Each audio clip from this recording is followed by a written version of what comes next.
Yeah, we were thinking that there's no one there because I didn't hear a commercial. Oh, yeah, just took a little bit of a break. Now, listen, when we left, there was we were talking about electrical conductivity, and let's go back a little bit and make sure we understand this. Right. These fibers, they are somehow electrically charged? No, no, no. They come in nanoparticles. We didn't even go there yet. Oh, okay. And those particles make up what they call an array, meaning they go in a straight line, and they connect. Mm-hmm. And you can see them on the early pictures, which were on, like, the silicone pictures.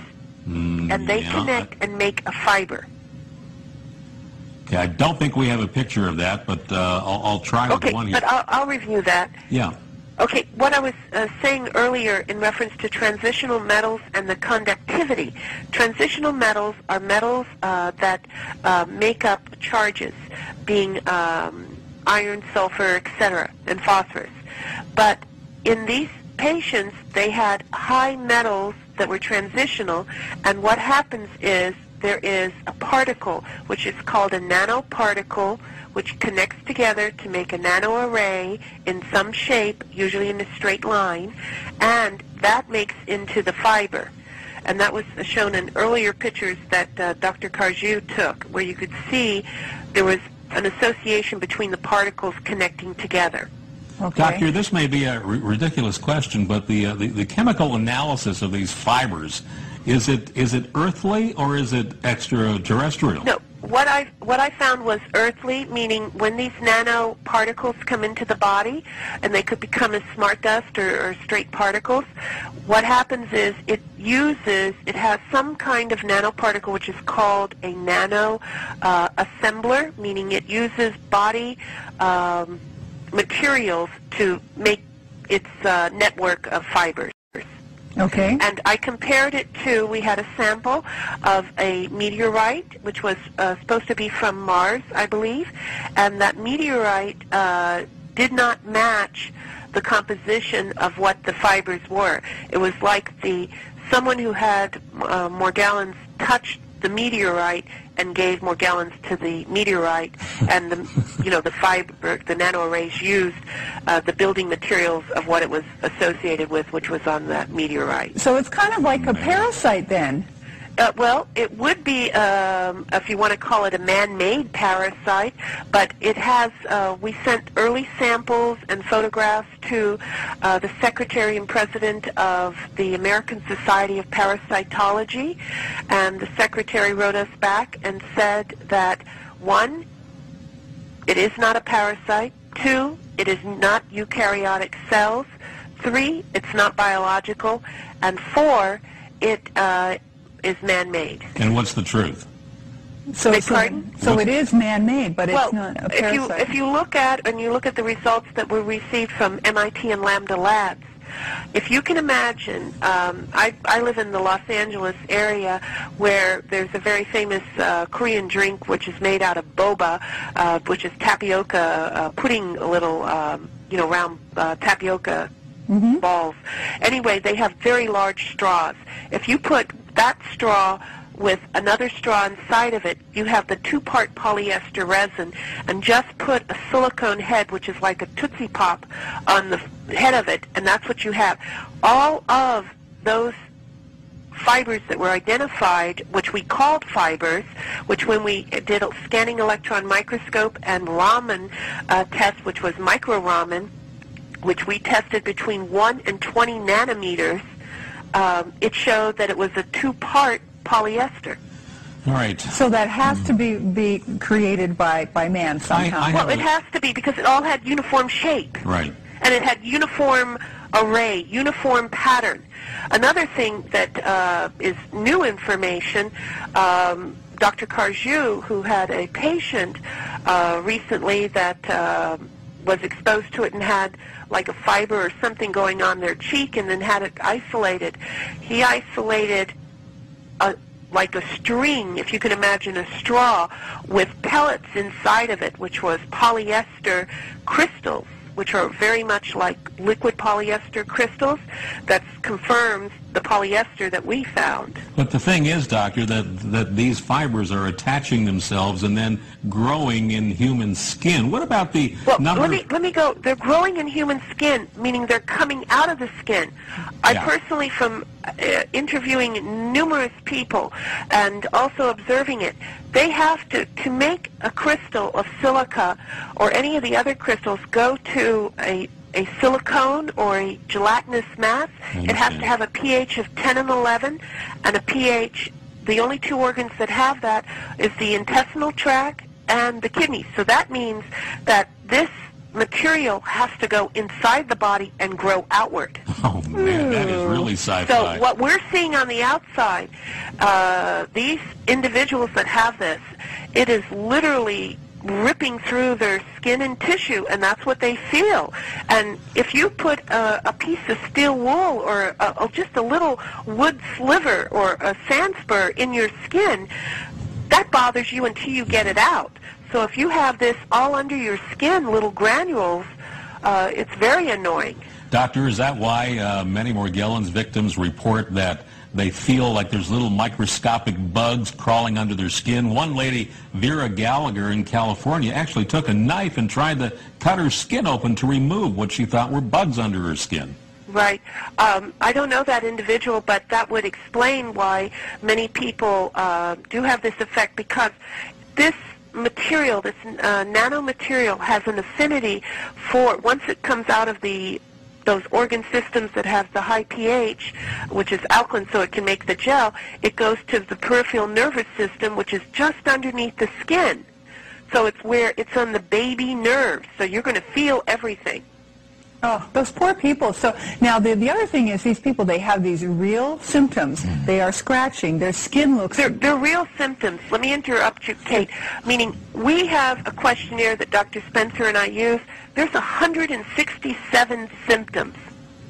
And when we get a patient, they're lacking only 3 of those symptoms. But all of the patients that we've seen, they continually have basically all of the symptoms. And they are, if they go to someone else, though, these poor people, and many people who are going to be watching this tonight may have heard of this, or they may even have some kind of symptoms. They go to a regular GP. What happens to them?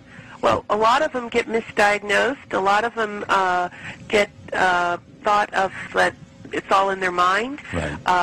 Some of the ones that had, I'm going to say, good response to the medical professional were ones that went to, like, occupational physicians early on that understood a chemical reaction.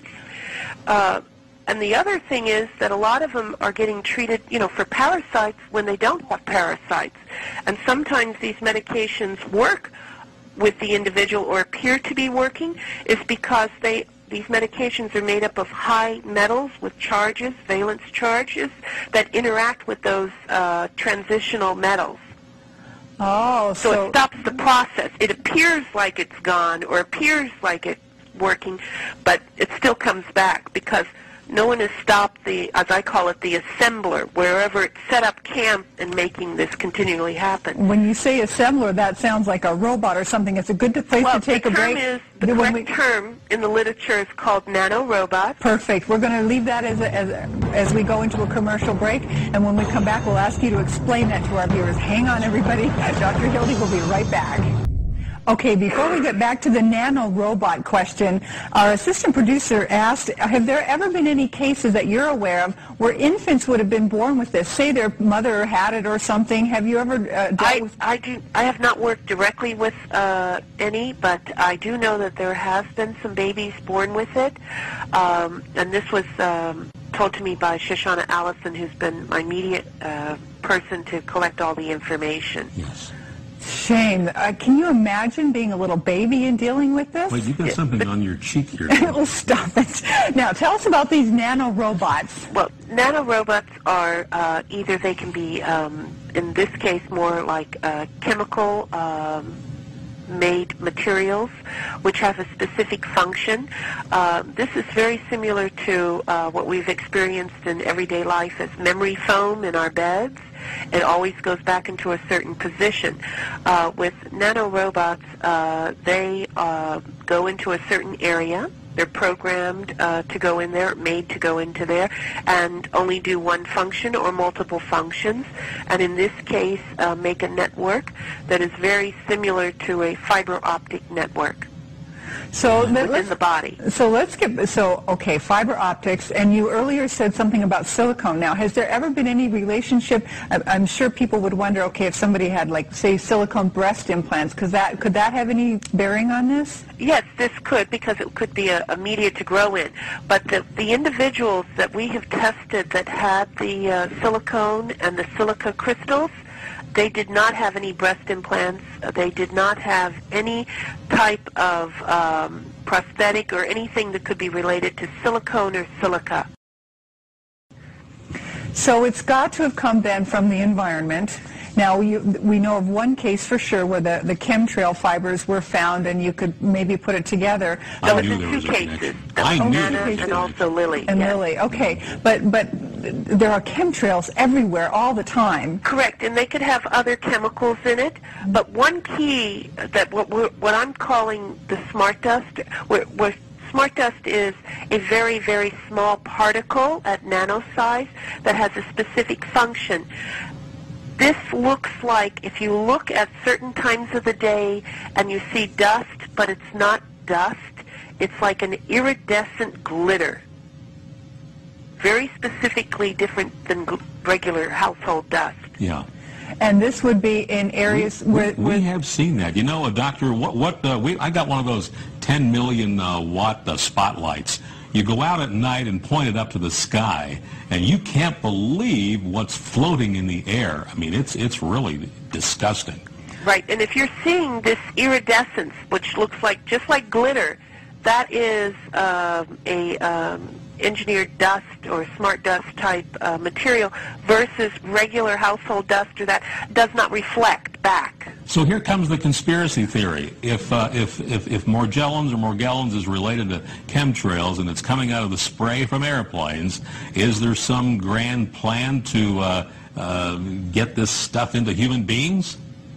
Well, I don't know if it was a plan or anything, but I will say that all of us have been exposed, all animals, all life forms on this planet. It's just a matter of what our genetic makeup is, what we have been chemically poisoned with as an industry, meaning working in industry versus living in certain polluted areas, that is allowing this to manifest more rapidly in individuals than ourselves. Now, is this considered, like, if you're handling this, you must be very careful. Is it something that could burrow its way in, like contagious? Well, I don't consider it contagious, because what I've observed is that it has to have a specific chemical composition, and if, like, I'll give you an example, like the ones where they have the lesions, where they have the discolorization of the skin, they have a lot of porphyria in their body, which is from pyrols, and thus chemical composition of pyrols. And I basically know that it's a man-made machine, as I call it.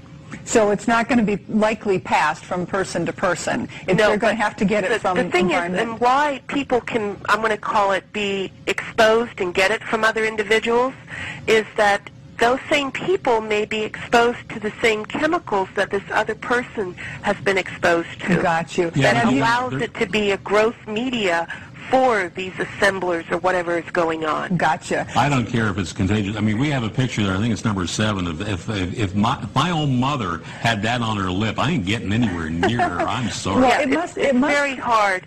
And also, being that there's technology where these, what we call liquid crystals, meaning that they're crystals where they have different DNA, just as I said earlier in my early papers and other shows that I've been on, where they have DNA plasmids. These DNA plasmids can be certain bacterias, sea anemones, shark venom, whatever it may be, okay? but it's where other scientists may not have found it or anything and call it parasites or whatever they may want to call it, because they never were able to get a whole matter of it, meaning a whole organism. So they're just going to compare it to a parasite, or think that it is a parasite. Right, but I would like to see some of them, do some DNA or something analysis.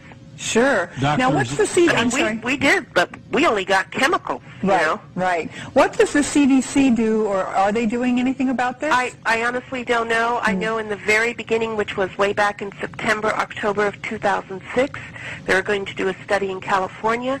Then they changed it to do it go back to Atlanta, and then do it out of Texas. But to my knowledge, I have not heard anything that they've done anything. Doctor, how many people, it's okay, how many people are you estimating have this affliction just in the United States? Early on, when the end of the statistics at the first of the year were over 60,000 in the United States.